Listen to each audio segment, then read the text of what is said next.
tuwakaribishe wote wale ambao tuko pamoja katika jengo, wale ambao wanatutazama moja kwa moja katika mtandao wa Facebook, na wale ambao tatutazama baadaye katika YouTube. Tunawakaribisha kwa upendo wa Kristo, na tunaomba ya kwamba muamue kuandamana nasi mpaka tutakapotamatisha. Wakati uliopita tuliweza kuangalia neno la Mungu. Tuliweza tu kusoma sura ya 4 mstari wa 14 hadi mstari wa 16, lakini tulifanya tu utangulizi kuhusu kuhani. Hatukuweza kuelezea kuhusu hiyo mistari. Nilielezea tu kuhusu kuhani, sababu kuanzia hapo kuendelea mpaka hii sura ingine na kusonga mbele, tutakuwa tukielezewa kupitia kwa neno la Mungu kuhusu ukuhani wa Yesu Kristo. Na tutakuja tuone sababu hapa katika Biblia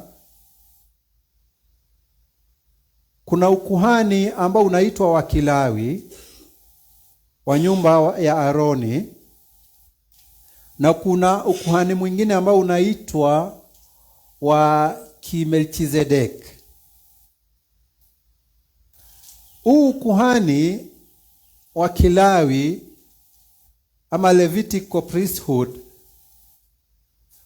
ulikuwa mfano ama kivuli, ama ulikuwa unatuelekeza ama kuelekeza watu katika ukuhani wa Kimelchizedek. Ama Biblia inasema ya kwamba Yesu Kristo ama Christ is a priest according to the order of Melchizedek. Kwa hivyo ukuhani wa Kilawi unakuwa ni mfano ama ni kielekezo cha ukuhani wa Yesu Kristo, ukuhani wa Kimelchizedek. Na kwa upana Jumapili niliweza kuongea kuhusu kuhani ama priest, na niguze tu kidogo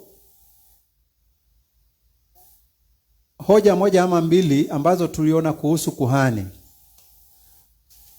Tuliona kwamba kuhani ni mtu ambaye ametambuliwa na kuchaguliwa na Mungu ili aweze kuhudumia Mungu. Na pia tukaona kazi ya ukuhani. Huu kuhani wa Kilawi ama wa nyumba ya Aroni ama mlango wa Aroni, tuliona ya kwamba kazi yake ilikuwa ni kubeba majina ya watu wa Mungu mbele zake Mungu kama ukumbusho wa venye Mungu amekuwa akipelekana na kuendeshana na watu wake tangu mwanzo. Na tukaona pia jukumu lingine ambalo kuhani alikuwa amepewa ni kubeba hukumu za watu wa Mungu moyoni mwake mbele zake Mungu kila wakati. Kubeba hukumu za watu wa Mungu juu ya moyo wake mbele za Mungu kila wakati. Hilo sio jukumu rahisi. Kubeba hukumu za watu sio juu, sababu wakati inasema kwa roho yake, roho inakuanga ndani. Na pia kubeba dhambi na makosa ya vitu vitakatifu ambavyo wana wa Israeli walikuwa wamezitakasa ama wamezitoa mbele zake Mungu ili kama sadaka na vipawa ili viweze kukubalika. Na nakumbuka nikisema ya kwamba hiki sio kijisababu cha mtu kusema ya kwamba atapokea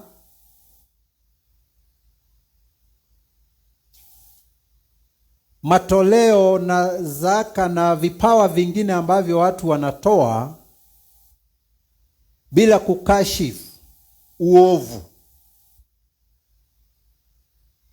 akisema ya kwamba ataombea na Mungu atazikubali. Nikasema Mungu alipea kuhani hili jukumu sababu Mungu ni mwenye haki na mtakatifu, na hawezi kubali matoleo, zaka ama dhabihu ambazo sio takatifu. Na sababu Mungu anajua mawazo ya mwanadamu, alijua kwamba kwa njia moja ama ingine wanadamu wataleta matoleo ama vipawa ama dhabihu ambazo ni najisi ama hazijapatikana kwa njia iliyo haki machoni mwa Mungu. Na ili isikuwe ya kwamba Mungu amepokea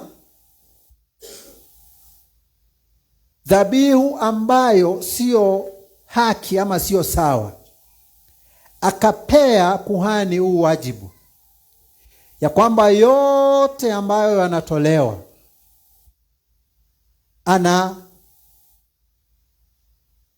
anayatakasa, isikuwe Mungu atapokea kitu ambacho sio haki machoni mwa Mungu. Na pia tukaona pia alikuwa na wajibu wa kuchukua dhabihu na kafara zote ambazo zilikuwa zinatolewa na watu wa Mungu kwake Mungu. Yaani kuhani anachukua dhabihu kutoka kwa watu na kwa niaba ya watu anaziwakilisha ama anaziwasilisha mbele zake Mungu. Hiyo ndiyo baadhi ya majukumu ya kuhani. Na pia tukaona kuhani mkuu, sababu sasa kuhani ni ukawaida. Lakini miongoni mwa makuhani wengi kulikuwa na mmoja ambaye alikuwa anakaa kama anasimamia wengine. Na tukasoma katika Walawi ama Leviticus 21 verse 10. Tukaona kuhani mkuu ni yule ambaye alichaguliwa miongoni mwa Walawi.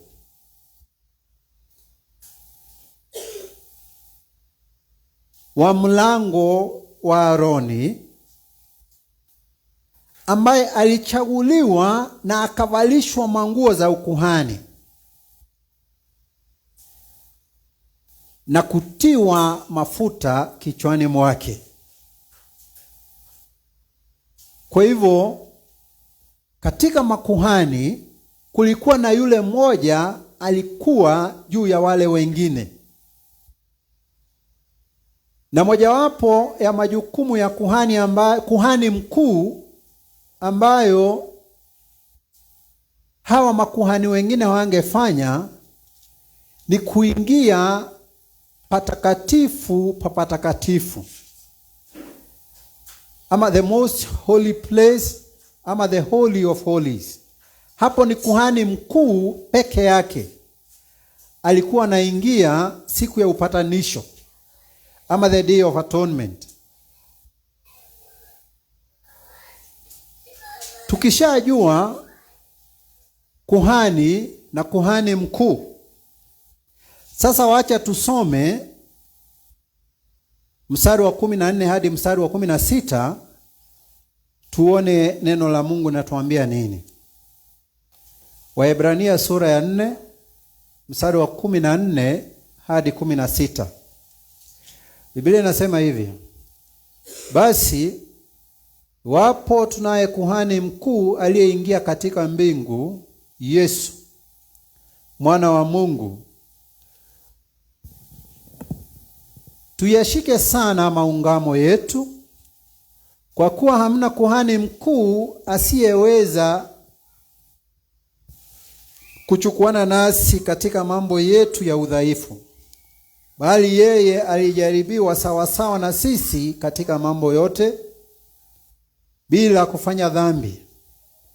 Basi na tukikaribie kiti cha neema kwa ujasiri, ili tupewe rehema na kupata neema ya kutusaidia wakati wa mahitaji. Bwana Yesu asifiwe. Katika hiyo mistari sasa, baada ya kueleza kuhusu kuhani mkuu wa Agano la Kale ambaye alikuwa anatoka kwa nyumba ya Lawi, mlango wa Aroni,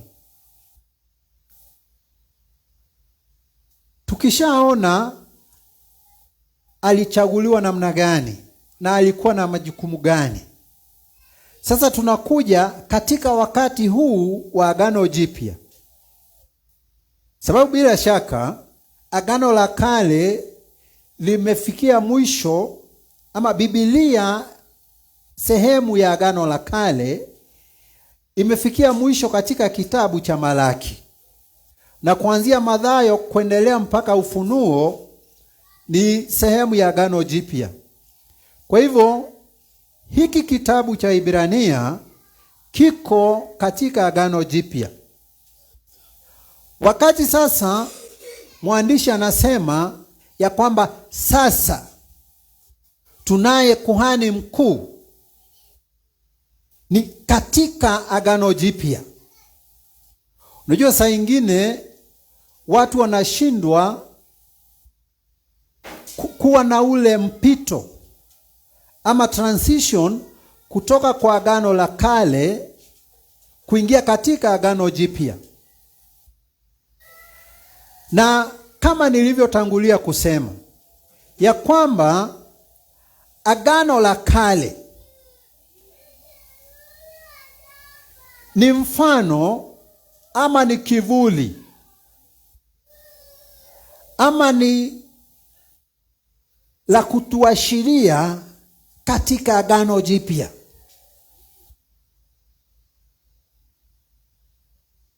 Kwa hivyo ni vizuri kuelewa na kuweza kuwa na mpito kutoka kwa Agano la Kale na kuingia kwa Agano Jipya, sababu mambo mengi hususana kuhusiana na sherehe za Agano la Kale, ibada, madhabihu, yalikuwa yanaelekeza ama ni mfano wa Yesu Kristo. Sasa tunaona kuna ukuhani wa Agano la Kale, na sasa mwandishi akiandika katika wakati wa Agano Jipya anasema sasa tuna kuhani mkuu. Na unasikia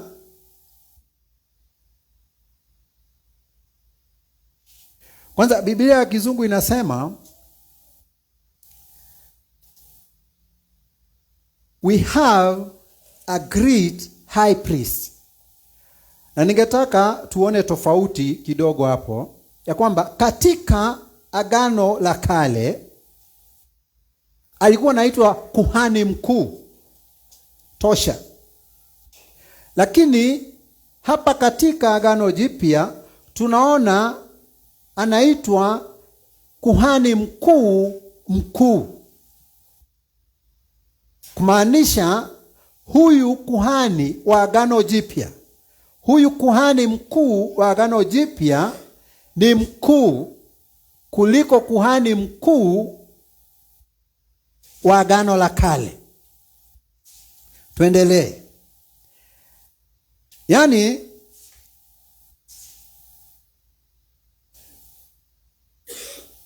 hebu nirudie mstari wa 14. Basi iwapo tunaye kuhani mkuu aliyeingia katika mbingu. Sasa hapo mbele tunasikia sasa tutaelezwa huyu kuhani mkuu mkuu, kama ambavyo Biblia ya Kiingereza imesema kwamba great high priest ni nani. Hapo tu kwa huo mstari wa 14 tunaambiwa huyu kuhani mkuu aliingia katika mbingu. Naye ni nani? Yesu mwana wa Mungu. Na ni vizuri tusiweze kupitwa na hilo jambo, ya kwamba huyu Yesu tunayenena kumhusu, ambaye ni dhihirisho la Mungu katika mwili, ni mkuu kuliko kuhani mkuu. Hiyo hoja isitupite.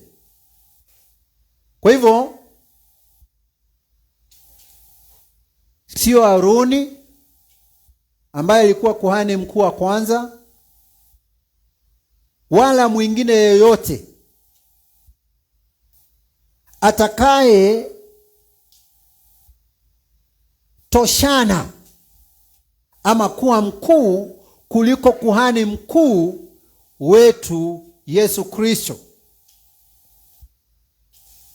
Na unasikia Biblia inasema ya kwamba huyu kuhani mkuu, tofauti na kuhani wakuu wa Agano la Kale ambao walikuwa wanadamu, yeye aliingia katika mbingu. Sababu kawaida makuhani wakuu walipokuwa wanakufa walikuwa nazikwa. Hata Haruni mwenye hakujulikana mahali alizikwa, Biblia inasema ya kwamba Mungu ndiye aliyemzika. Mungu ndiye aliyemzika. Kwa hivyo kuhani wakuu wa kawaida walikuwa wanadamu kawaida, lakini huyu kuhani mkuu wetu Yesu Kristo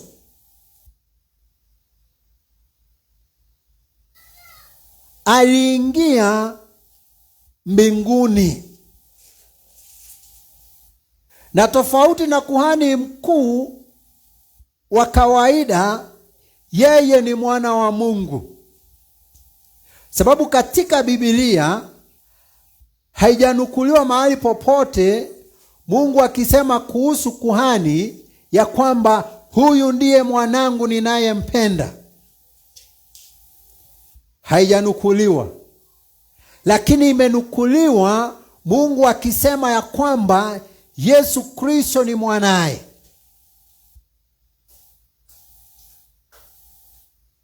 Ambaye huyu Yesu amechukua nafasi katika hili Agano Jipya, amechukua nafasi na jukumu ya kuhani mkuu wa Agano la Kale. Haya majukumu yote ambayo tumeona kuhani wa Agano la Kale alikuwa akifanya, Yesu Kristo ndiye anatutendea haya mambo wakati huu. Mwana wa Mungu. Kwa hivyo Biblia inaendelea kutuambia kwamba sababu unajua kuna watu wengi wanajiita Wakristo na wanaenda makanisani na kufanya mambo ya dini na madhehebu, lakini hawajamtambua Yesu Kristo kama kuhani mkuu. Na ndio sababu watu, unajua kwa nini inakuwa ngumu waumini na Wakristo kuwa na hiyo transition kutoka Agano la Kale ambayo ilikuwa kivuli, ambayo ilikuwa mfano wa ukuhani wa Yesu Kristo, ukuhani wa Agano Jipya, ukuhani wa mlango wa Melkizedeki. Sababu wale watu ambao wanafaa kuelekeza watu kuwa na mpito ama kuonyesha uhakika wa ukuhani wa Agano la Kale unatimika katika Yesu Kristo. Hawa watu wanajua, watu wakijua ukweli kuhusu Yesu Kristo kama kuhani ambaye anatutendea mambo yote ambaye kuhani alikuwa anafanya, hawa matapeli na wafanyi biashara wanajua ya kwamba maduka yao itafungwa. Sababu hawezi sasa, kwa mfano kama mimi siwezi nikakufunza na nikuelezea kwamba wakati huu kuhani wetu mkuu ni Yesu Kristo. Nikikueleza hivyo na uelewe, kisha baadaye nikuja nikuambia atileta dhabihu ya ukombozi, nitakuwa ninajikanganya. Na hata wewe utashangaa, kwani huyu mtu ananifunza hivi alafu ananiambia nifanye tofauti. Sasa hiyo inakuwa ni kikwazo kikubwa cha watu kuona uhalisia ama uhakika wa ukuhani wa Agano Jipya. Sababu hata nyakati hizi watu wengi kila mahali wakienda, unaambiwa toa dhabihu ya kufungua, toa dhabihu ya kufunga, toa nini, toa dhabihu ya kuvunja madhabahu, toa dhabihu ya kusimamisha madhabahu. Sababu haujaelewa, haujapata ufahamu ya kwamba kuhani mkuu wetu wakati huu ni Yesu Kristo. Sisi wengine wote ni wahudumu katika huu kuhani wa Agano Jipya. Kwa hivyo hatuhitaji kupeleka dhabihu na makafara na mambo mengine yoyote, sababu haya yote yalikuwa yanaashiria kwake Yesu Kristo. Ukiangalia kama mwana kondoo wa Pasaka, the Passover lamb, Biblia inaelezea vizuri sana ya kwamba Yesu Kristo ndiye mwana kondoo wetu wa Pasaka.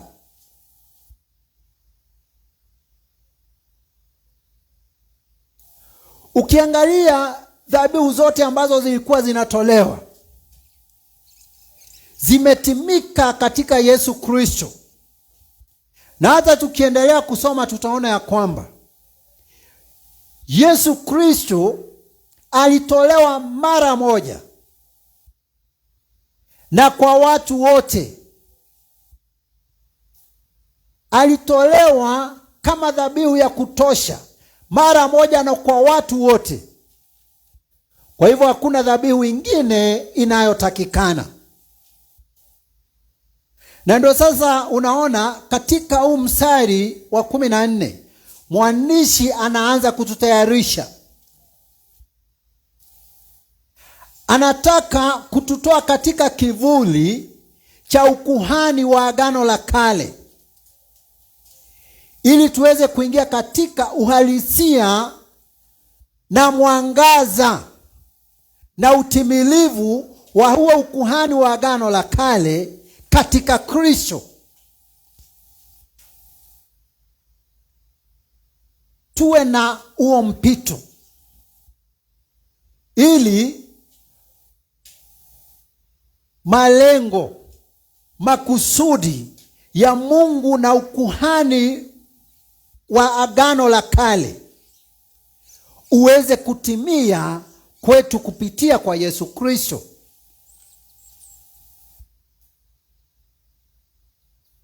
Hata kuna mahali nilisoma katika Wakolosai, mahali Biblia inasema ya kwamba mtu asikuwekee kuhusu sheria, kuhusu sabato, kula, kunywa na sherehe za mwezi na mambo mengine zote. Anasema ya kwamba hayo mambo yote yaliyo katika Agano la Kale ni kivuli. Uhalisia wa haya mambo uko katika Kristo. Sasa tunaanza kutayarishwa. Na Mungu akitusaidia na atujalie tuweze kufunza mafunzo haya yaliyoko katika huu waraka wa Waebrania. Hatutadanganyika tena. Tutakuwa huru kutokana na ufungwa wa matapeli na wafanyi biashara ambao wanachukua sehemu moja na moja katika Agano la Kale ambazo zinawanufaisha. Wanashikilia na mafunzo yao yanazunguka. Wanakosa kuonyesha watu uhakika wa Agano la Kale uko katika Kristo. Na ndio mwandishi anasema hapa, iwapo tunaye kuhani mkuu. Kwa hivyo iwapo wewe na mimi tunaye kuhani mkuu ambaye aliingia katika mbingu, Yesu mwana wa Mungu. Sio, nasikia hii kuna sijui nitasema aje, lakini mstari unaona kuna condition ya kwamba iwapo kama wewe ama mimi ninamtambua Yesu kama kuhani mkuu ambaye aliingia katika mbingu na ambaye ni mwana wa Mungu. Sikiza nikwambie, kuhani mkuu wa Agano la Kale alikuwa anaingia patakatifu pa patakatifu, the Holy of Holies, peke yake mara moja kwa mwaka, mahali ambapo kulikuwa na kijisanduku cha agano na kifuniko ambacho kilikuwa na ndege wawili, na utukufu wa Mungu ulikuanga hapo juu ya hicho kifuniko. Kuhani mkuu ndiye alikuwa anaingianga pale peke yake mara moja kwa mwaka. Sasa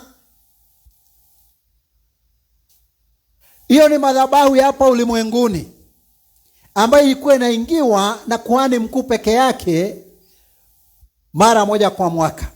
Sasa huyu kuhani wetu mkuu Yesu Kristo hakuingia katika madhabahu ya hapa ulimwenguni. Tunaambiwa ya kwamba aliingia mbinguni. Na kando ama zaidi ya hayo, ni mwana wa Mungu. Unajua, nataka nionyeshe ama watu tuweze kuelewa yule mtu ambaye ana Yesu Kristo, yule mtu ambaye anatambua Yesu Kristo kama kuhani wake mkuu.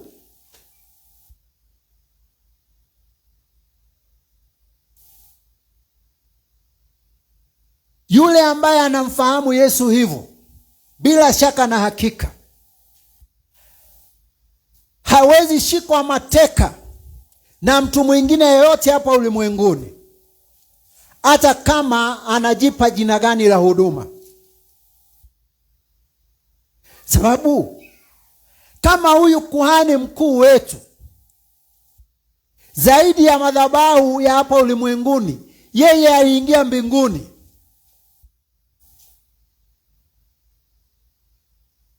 Na unajua, hakuna mwanadamu mwingine Mungu alisema ya kwamba huyu ni mwanangu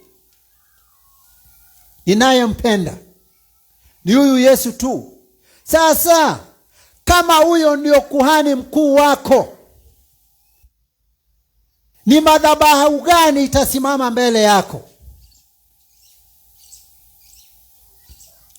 Ni kuhani mgani atasema ati anaenda kufanya matambiko ama kutoa dhabihu akuangamize na utishike? Biblia mahali nyingine inasema ya kwamba watu wa Mungu wanapotea sababu ya kukosa ufahamu. Hebu tafakari. Mtu pengine hata amekomboa tu kanyumba mahali madanguroni,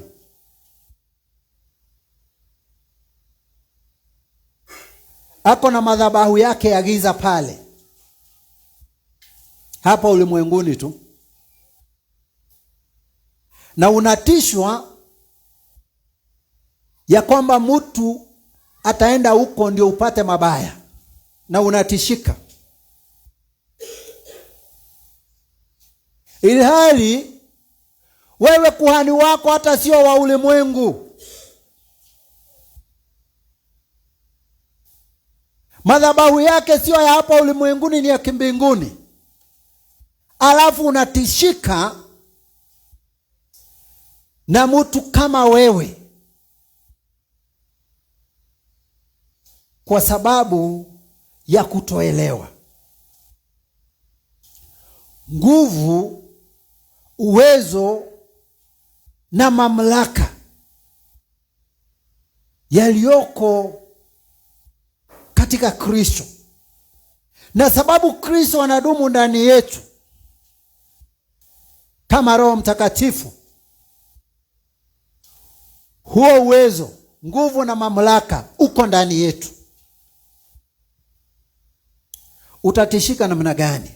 Na ndio tunaambiwa iwapo huyu Yesu Kristo tumemtambua kama kuhani mkuu, aliye mkuu kuliko makuhani wote, ambaye aliingia mbinguni na ambaye ni mwana wa Mungu,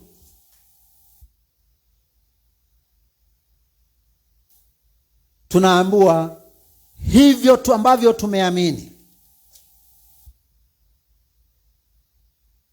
kuhusu Yesu Kristo, tunaambiwa ya kwamba tushike sana maungamo yetu.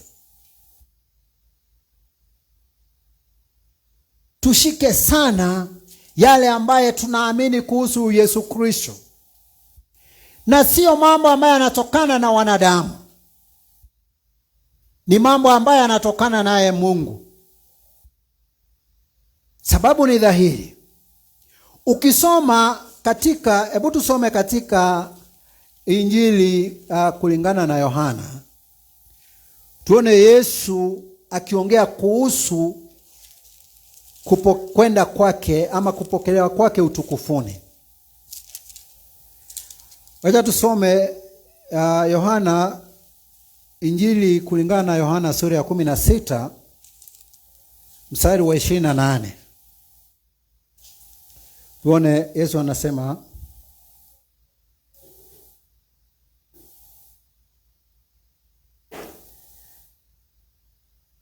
inasema hivi. Yesu mwenyewe ndiye anasema, nalitoka kwa Bwana, nami nimekuja hapa ulimwenguni, tena nauacha ulimwengu na kwenda kwa Baba. Yesu mwenyewe anasema, akiambia wanafunzi wake ya kwamba alitoka mbinguni kwa Baba Mungu, akaja hapa ulimwenguni.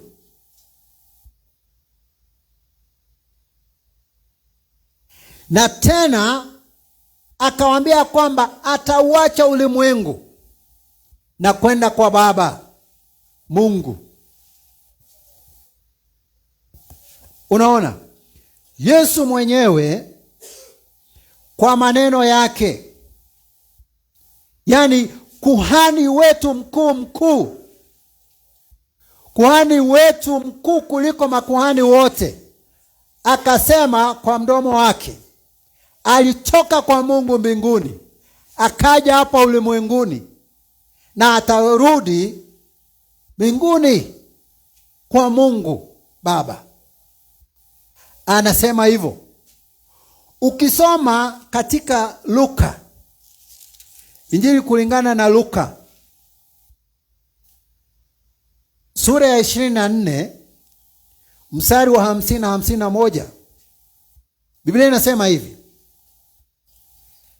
akawaongoza mpaka Bethania. Sasa huyo ni Yesu. Akainua mikono yake akawabariki. 51, ikawa katika kuwabariki alijitenga nao, akachukuliwa juu mbinguni. Unaona? Nisome tena. Yesu akawaongoza wanafunzi wake mpaka Bethania, akainua mikono yake akawabariki. 51, ikawa katika kuwabariki alijitenga nao, akachukuliwa juu mbinguni. Unaona, Biblia inanukuu Yesu akisema ya kwamba alitoka mbinguni kwa Mungu, akaja hapa ulimwenguni, na atarudi mbinguni kwa Mungu. Na Biblia bado inanukuu Yesu akipokelewa juu katika utukufu, akipokelewa mawinguni kurudi mahali alipotoka. Ukisoma katika Timotheo, waraka wa Timotheo wa kwanza 3 mstari wa 16, Biblia inasema hivi. Sasa inaongea kuhusu siri ya imani yetu. 1 Timothy 3:16, na bila shaka siri ya utauwa ni kuu. Sikia, Mungu alidhihirishwa katika mwili. Huyo ni Yesu Kristo. Mungu alidhihirishwa katika mwili, yani kama Yesu Kristo,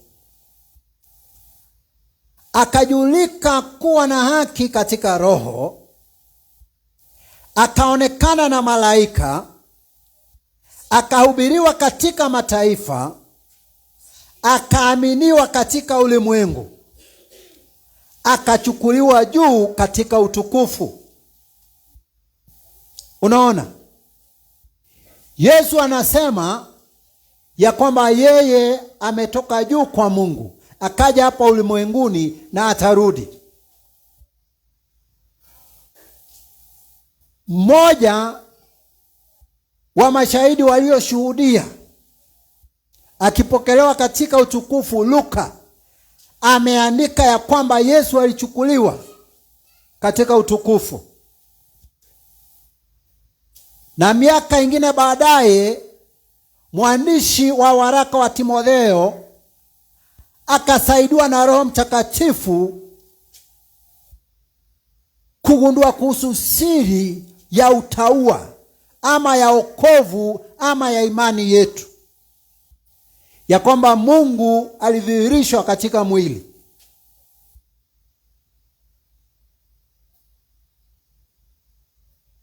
Akaonekana na malaika, akadhihirika kuwa mtakatifu, akahubiriwa kote mataifa, katika mataifa yote, na akaaminiwa na akapokelewa katika utukufu. Huyo ni Yesu Kristo. Huyo ni kuhani wetu mkuu, aliye mkuu kuliko wote. Sijui kama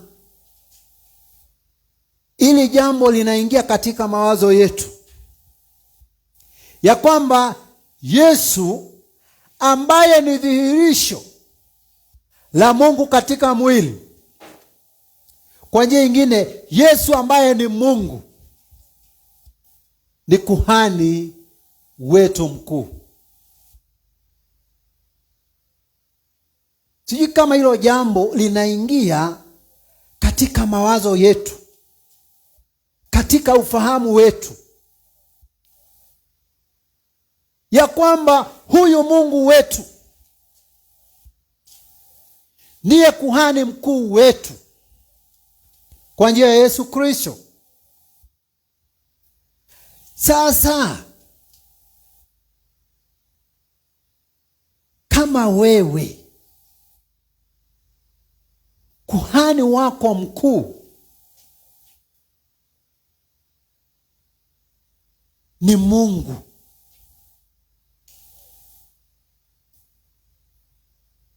ni nini itakuogofya? Ni vikwazo gani utawekewa na mwanadamu yeyote? Ati mara nimefunga, mara nimefungua,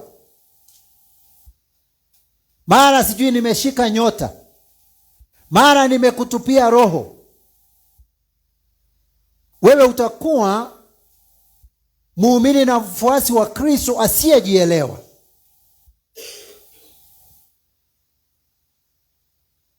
Sababu tukisoma tutaona ya kwamba wakati Yesu Kristo aliaga msalabani,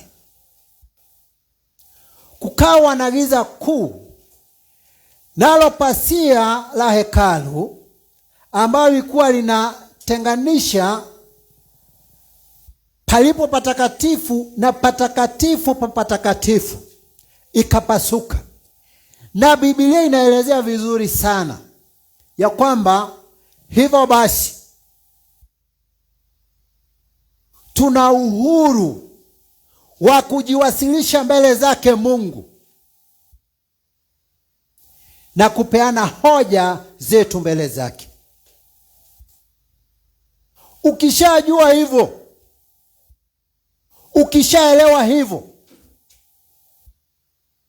utajua ya kwamba kama ni ugonjwa ulio nao, hauhitaji kwenda Loliondo, hauhitaji kwenda wapi, sababu una uhuru na uwezo wa kuwasilisha ugonjwa wako kwa mponyaji ambaye ni Mungu.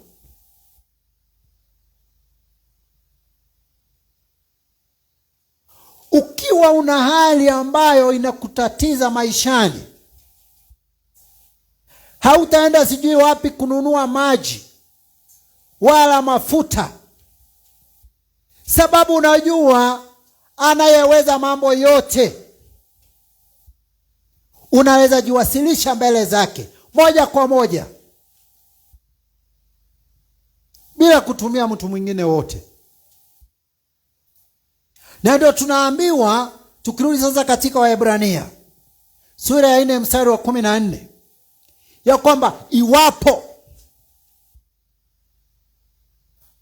unamtambua Yesu kama kuhani wako mkuu, aliye mkuu kuliko wote, ambaye ni mwana wa Mungu, ambaye ni dhihirisho la Mungu katika mwili, unaambiwa shikilia, shika sana hivyo ambavyo umeamini.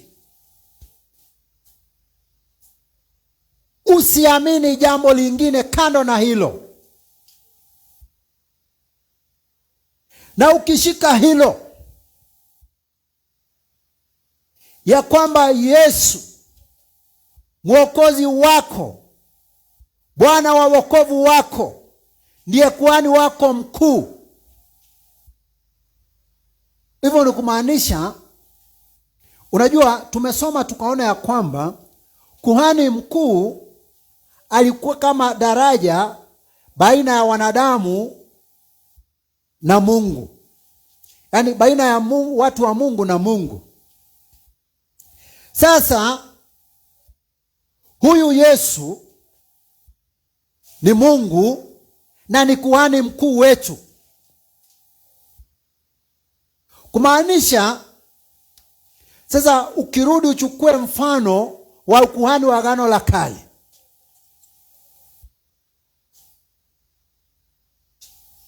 Watu walikuwa wanapeana dhabihu kwa Aroni, naye Aroni anaziwasilisha mbele zake Mungu kwa niaba ya aliyetoa.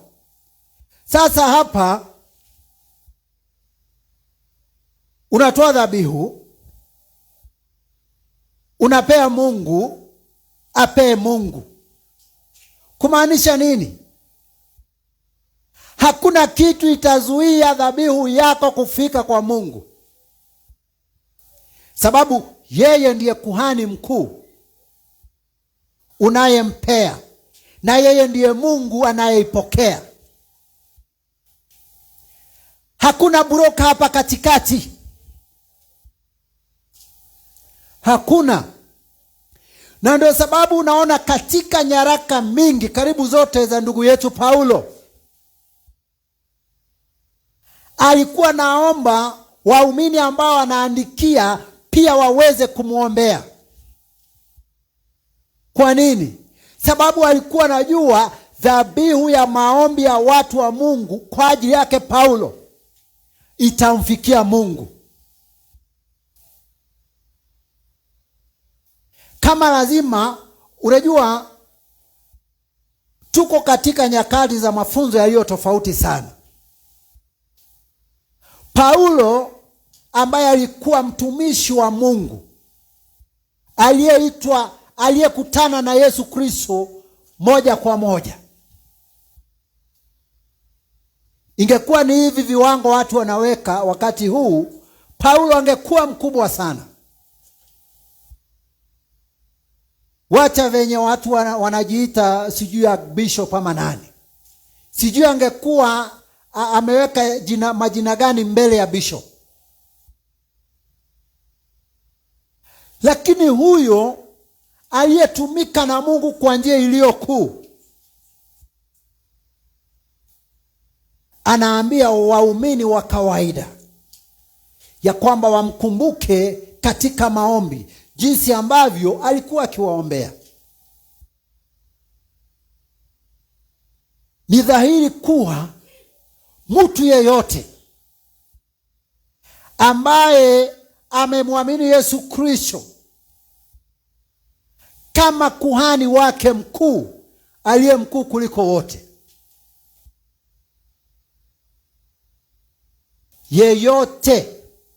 mtu yeyote ambaye anaamini hivyo,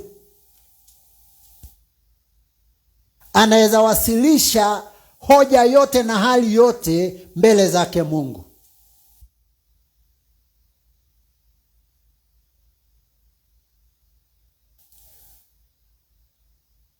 Na sio vibaya kutuma maombi, lakini ni vibaya kuambia mtu akuombee sababu unafikiri yeye ni mkubwa kiwango ya kwamba maombi yake yanaweza fika na yako yasifike. Lile jambo ambalo linafaa ni maombi ya ushirika. Mimi nilikuwa na jambo naongea na ndugu yangu mchungaji Isaac. Nawaambia nina jambo fulani, naomba ya kwamba tushirikiane kwa maombi kuliwasilisha mbele zake Mungu. Hivyo yeye naye vile vile, hata mchungaji, jinsi ambavyo Paulo alikuwa anaambia waumini wa kawaida ya kwamba wamkumbuke katika maombi yao, hata askofu, hata nani,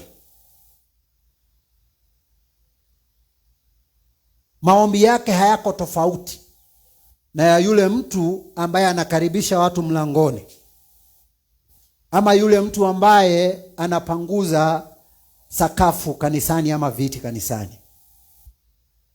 Sababu hata wakati Yesu alikuwa anaongea na wanafunzi wake, nafikiri katika Yohana 7, wakati alinukuu maneno yaliyokuwa yameandikwa katika Zaburi ya kwamba kutoka kwa mbavu zake kutatiririka chemichemi za maji ya uzima. Na Biblia inasema ya kwamba wanafunzi wa Yesu hawakuelewa Yesu alikuwa anamaanisha nini. Na hapo mbele inaelezewa ya kwamba Yesu alikuwa anamaanisha Roho Mtakatifu ambaye watakaye muamini watapokea. Sio Roho Mtakatifu ambaye maaskofu watapokea peke yao. Sio Roho Mtakatifu ambaye mareverends watapokea peke yao, ama madeacons, ama mapastors, ama apostles. Alisema Roho Mtakatifu ambaye waumini watapokea. Qualification ya kupokea Roho Mtakatifu sio rank, ni kuamini Yesu Kristo kama dhabihu ya ondoleo la dhambi, kama kuhani mkuu wa imani yetu. Na tukishajua hivyo, tutatulia tukijua kwamba kuhani wetu mkuu anafahamu yote, ako kila mahali nyakati zote, anayaweza yote, na ni yule ambaye amekuwa tangu mwanzo, amekuwa nyakati hizi zote, na atadumu milele. Kama sasa huyo mtu ndio unawasilisha mambo yako mbele zake, utakuwa na wasiwasi gani? Utakuwa na wasiwasi gani? Utadanganyika na nani? Ni wapi tena utaenda kutishwa ya kwamba utoe dhabihu? Na Biblia tukisoma mbele tutaona ya kwamba Yesu Kristo alitolewa kama dhabihu mara moja ya kutosha kwa watu wote. Hivyo basi hakuna dhabihu ingine inatakikana. Lakini naye, sababu wale ambao wamejiweka kwa hiyo nafasi ya kufunza watu neno la Mungu, wanajua watu wakifahamu hivyo, biashara yao ya dhabihu itaanguka. Biashara yao ya kusimamisha na kuangusha madhabahu itaanguka. Hawawezi waambia. Lakini nalo neno la Mungu li wazi. Tukijiwachilia kwa Roho Mtakatifu, atatusaidia kuelewa.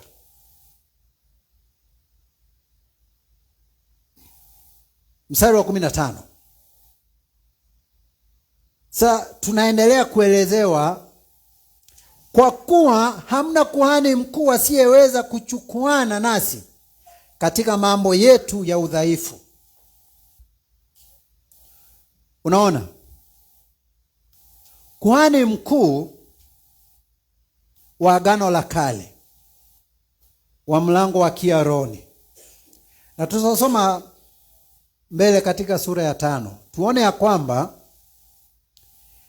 sababu alikuwa mwanadamu kama wanadamu wengine, alikuwa na udhaifu wake, na ndio sababu mwanzo kuhani, hata ukiangalia kabla Aroni atoe dhabihu kwa ajili ya watu, alikuwa anatoa dhabihu ya dhambi kwa ajili yake, sababu alikuwa mwanadamu na udhaifu wake. Sasa hebu tusome mbele tuone.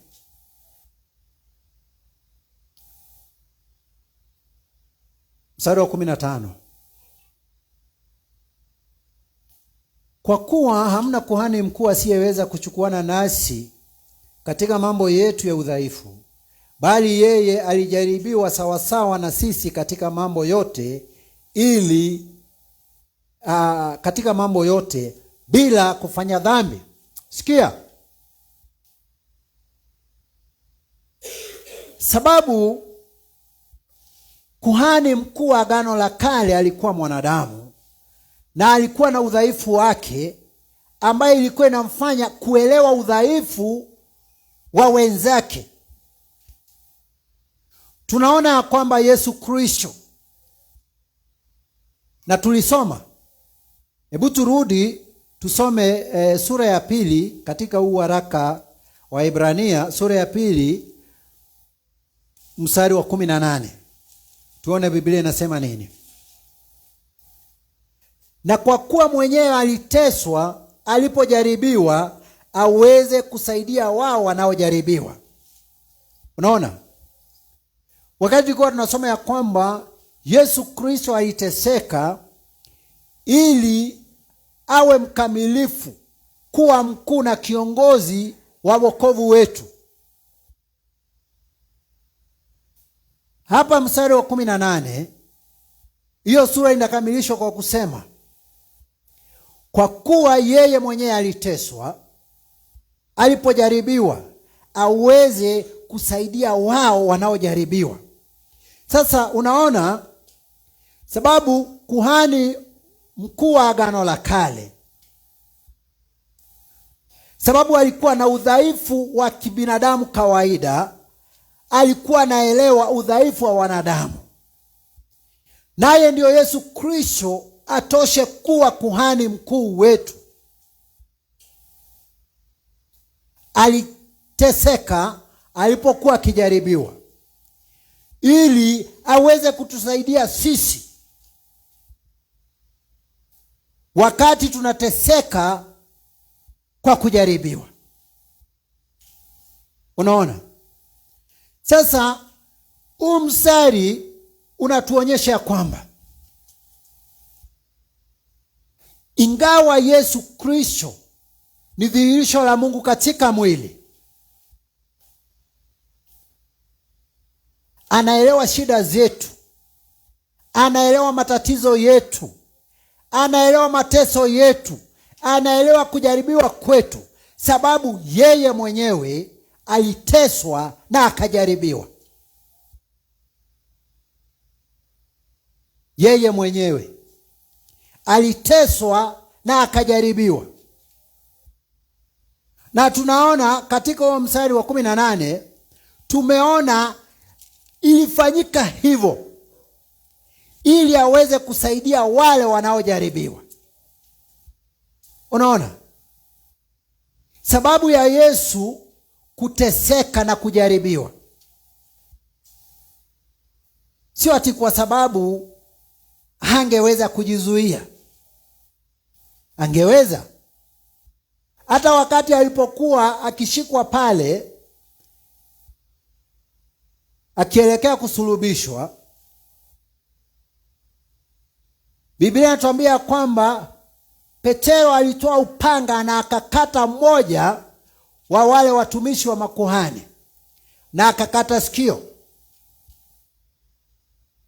Yesu akachukua lile sikio na akalirudisha,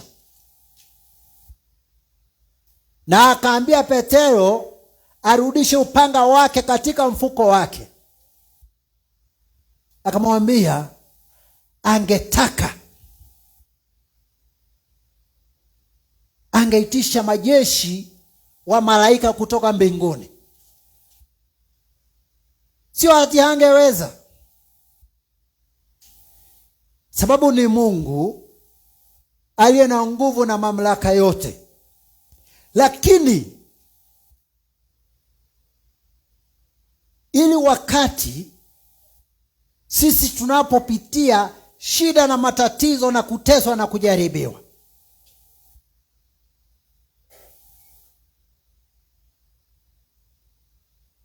tukijua ya kwamba kuhani mkuu wetu hata yeye aliteswa na kujaribiwa jinsi ambavyo hata zaidi ya venye tunateswa na kujaribiwa, tunajua basi anaelewa, atatusaidia.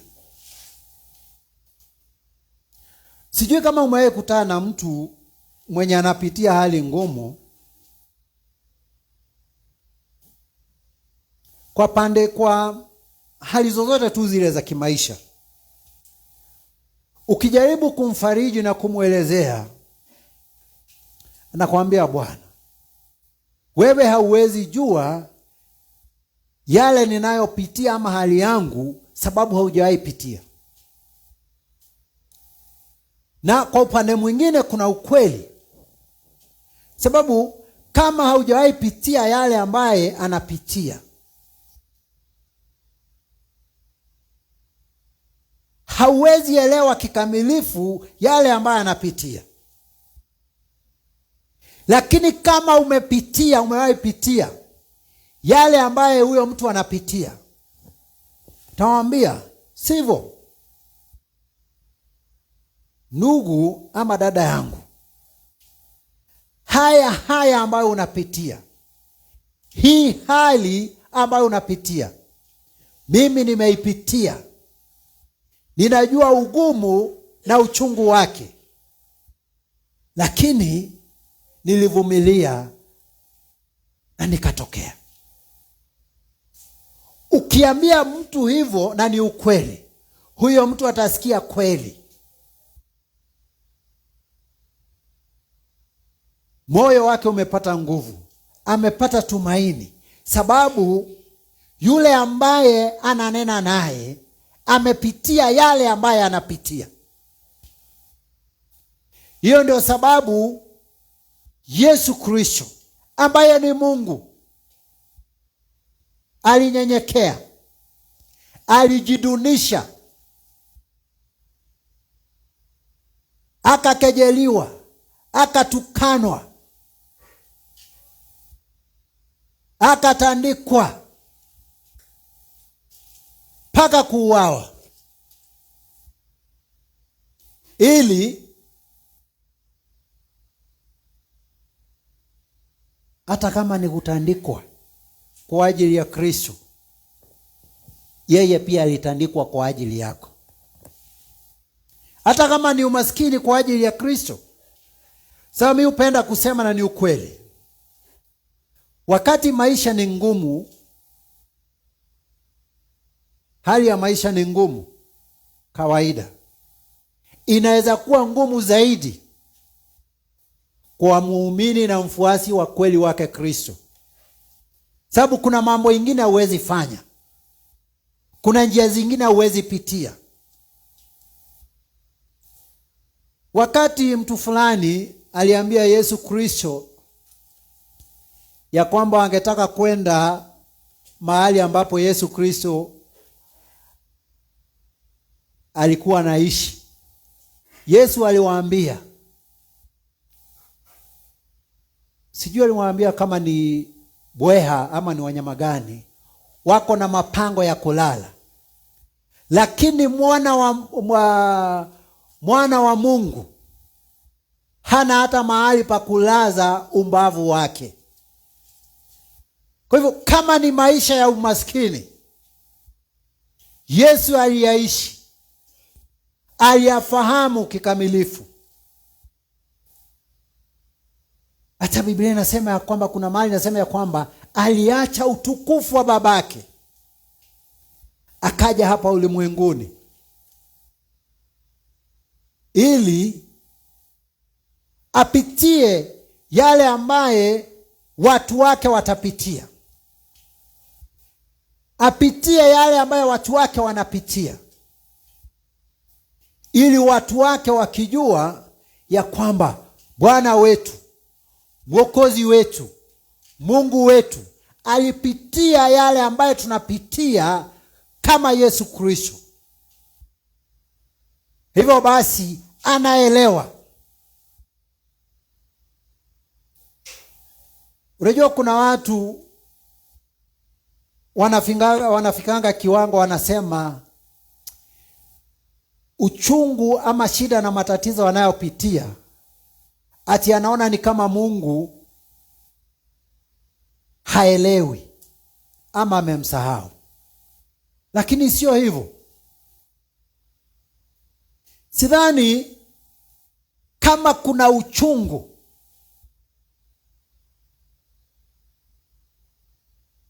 ambao mwanadamu anaweza pitia kama ule uchungu ambao Yesu alipitia.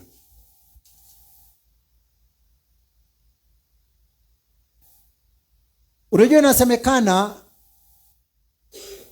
kiboko ama viboko ambavyo Yesu alikuwa anapigwa navyo vilikuwa na vichuma.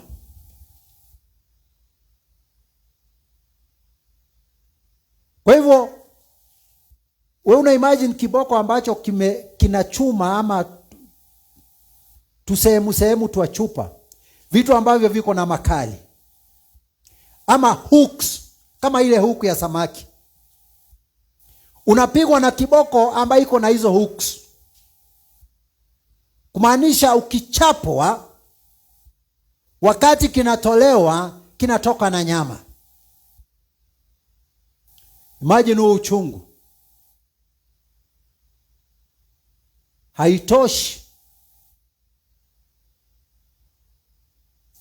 unaenda unawekwa msalabani, unapigiliwa misumari kwa viganja, na miguu pia inashikanishwa msalabani na msumari. Huo ni uchungu ulioje! Na zaidi ya hiyo, ati ili wahakikishe kama umekufa, wanakudunga na mkuki kwa mbavu. Hebu tafakari huo uchungu. Watu husema ya kwamba hakuna uchungu unaotoshana na uchungu wa uzazi, lakini nina hakika uchungu ambao Yesu alipitia haufananishwi. Sababu ni uchungu. Ukianza kuweka hiyo picha ya yale ambayo Yesu alipitishwa tangu kushikwa kwake mpaka kuwekwa taji la miba, alipitia hayo yote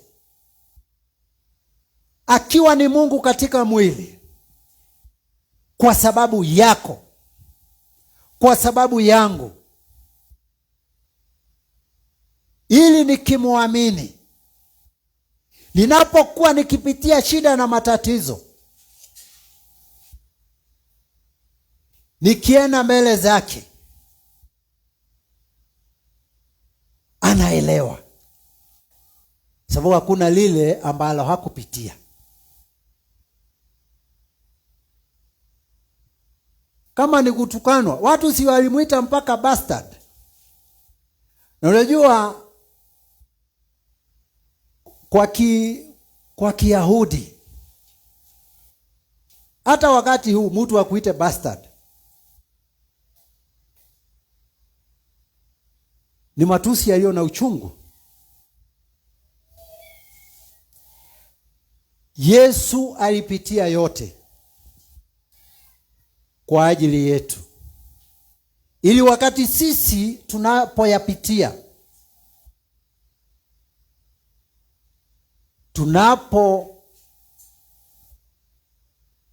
tunapojiwasilisha mbele zake kama kuhani wetu mkuu, anakuwa anaelewa na anatusaidia. Hiyo ndio sababu alipitia hayo. Tofauti ingine kati ya kuhani wetu mkuu Yesu Kristo na kuhani mkuu wa Agano la Kale ya kwamba Yesu hakutenda dhambi. Hebu tafakari. Mtu ambaye hakutenda dhambi hata moja. Hakupitia hayo sababu ya dhambi zake. Sababu tunaona katika Agano la Kale kuhani mkuu alikuwa anatangulia kutoa dhabihu ya dhambi kwa ajili yake, sababu mwanadamu na udhaifu wake. Hata Biblia katika Warumi, nafikiri sura ya 3, katikati hapo mstari wa 19 na 21 inasema ya kwamba kwa kutimiza sheria kikamilifu hakuna atakayehesabiwa mwenye haki mbele zake Mungu. Kwa hivyo hata kuhani mkuu wa Agano la Kale alikuwa na upungufu wake kwa kipimo chake Mungu. Kwa hivyo Yesu Kristo hakutenda dhambi hata moja, licha ya kuwa alipitia yote aliyoyapitia. Hebu angalia upendo ambaye Mungu anapenda mwanadamu mwenye dhambi nao, ya kwamba yeye akiwa mwenye haki na mtakatifu alipitia hatima yote ya watenda dhambi, ili mtenda dhambi akitubu na amwamini aweze kutakaswa kutokana na dhambi zake zote. Mstari wa 16. Basi na tukikaribia kiti cha neema kwa ujasiri, ili tupewe rehema na kupata neema ya kutusaidia wakati wa mahitaji. Ningetaka tusome katika kitabu cha Kutoka, Exodus sura ya 25 mstari wa 17 hadi 22, tuone kuhusu mercy seat, kiti cha rehema. Exodus 25 25 mstari wa 12, mstari wa 17 hadi 22. Naongea kuhusu mercy seat, ambaye sasa hapa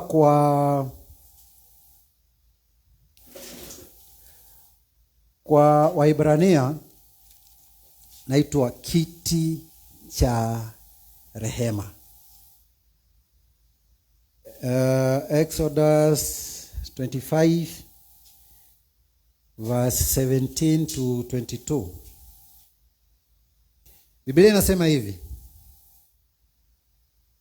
nawe fanya kiti cha rehema cha dhahabu safi, urefu wake utakuwa dhiraa 2.5 na upana wake dhiraa 1.5.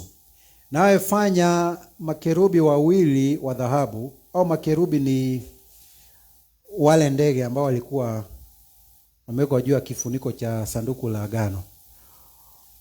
Uyafanye ya kazi ya kufua katika hiyo miisho ya kiti cha rehema huku na huku. Weka kerubi moja mwisho mmoja na kerubi wa pili mwisho wa pili. Fanya hayo makerubi ya kiti kimoja na kiti cha rehema, mwisho huku mwisho huko.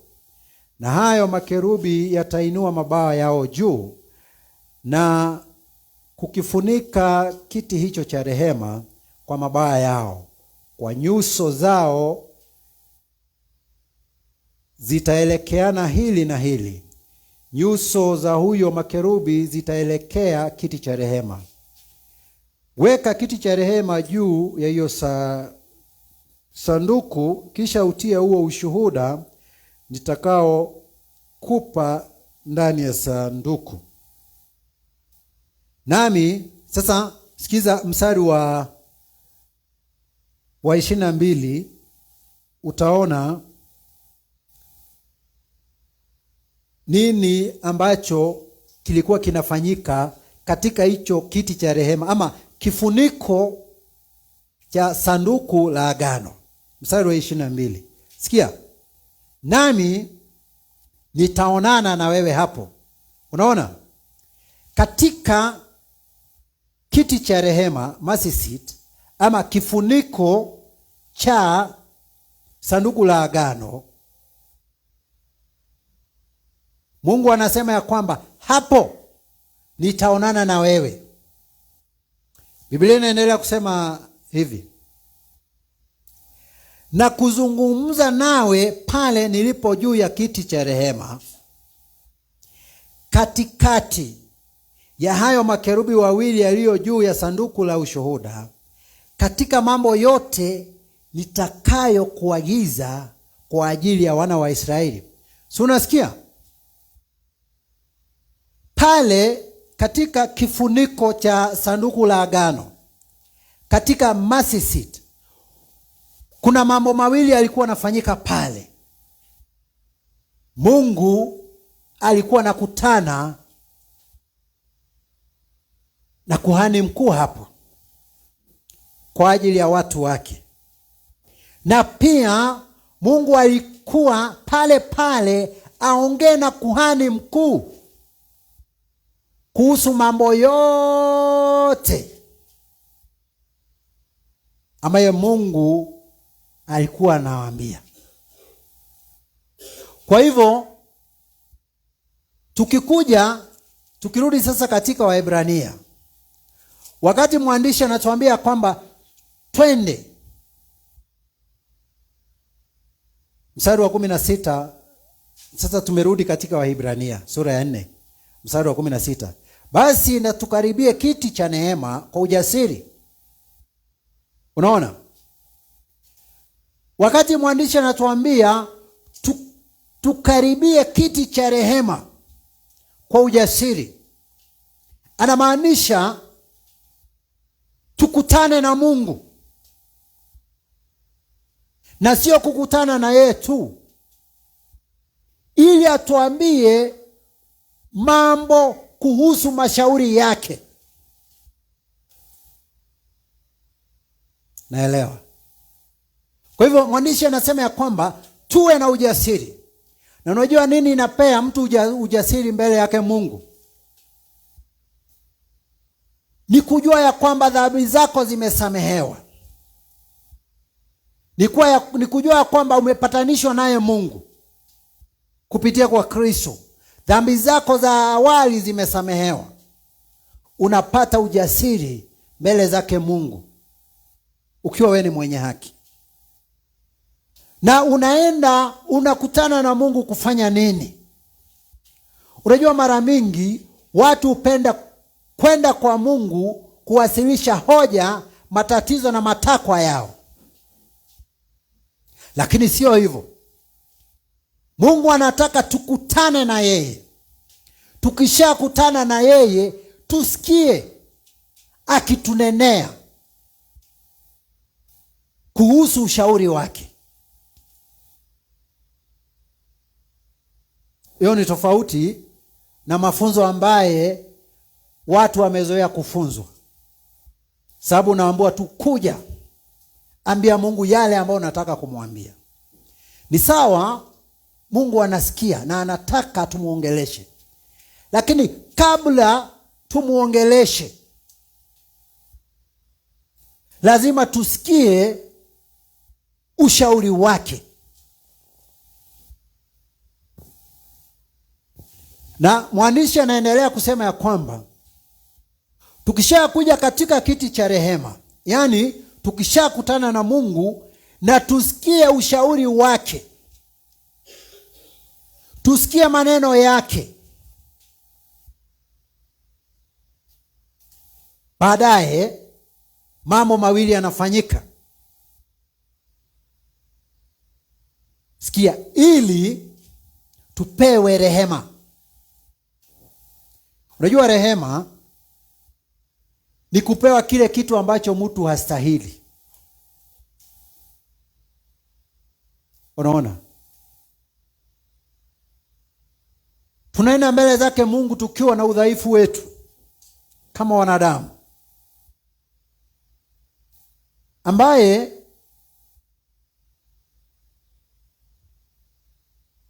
unastahili hukumu kutoka kwake Mungu. Lakini tukienda na ujasiri, tukijua ya kwamba tuna uhusiano mwema naye,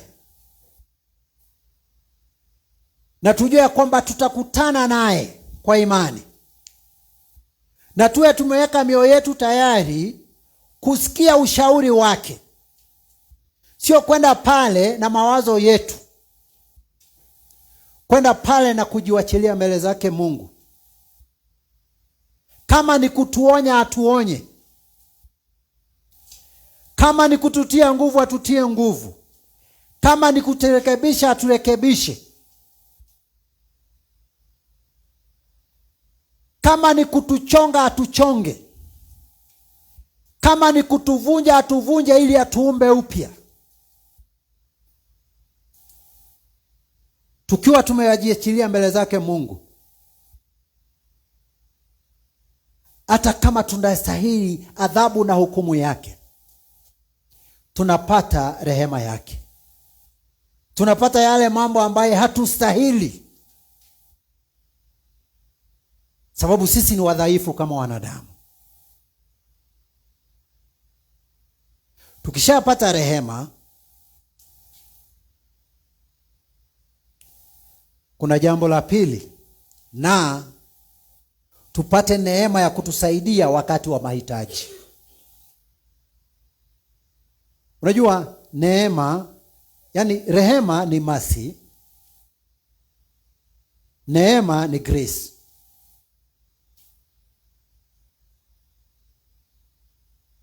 Mercy yani ile tu yule mtu ambaye anafaa aadhibiwe, ahukumiwe, anaambua na achiliwa. Ni kama hii nini itangwa presidential pardon. Mtu amepatikana na makosa na amehukumiwa na amefungwa, lakini inafika wakati, kuna sikukuu fulani, sherehe fulani za kitaifa, rais anaachilianga baadhi ya watu ambao wamehukumiwa. Yaani unajua unastahili kumaliza kifungo, lakini rais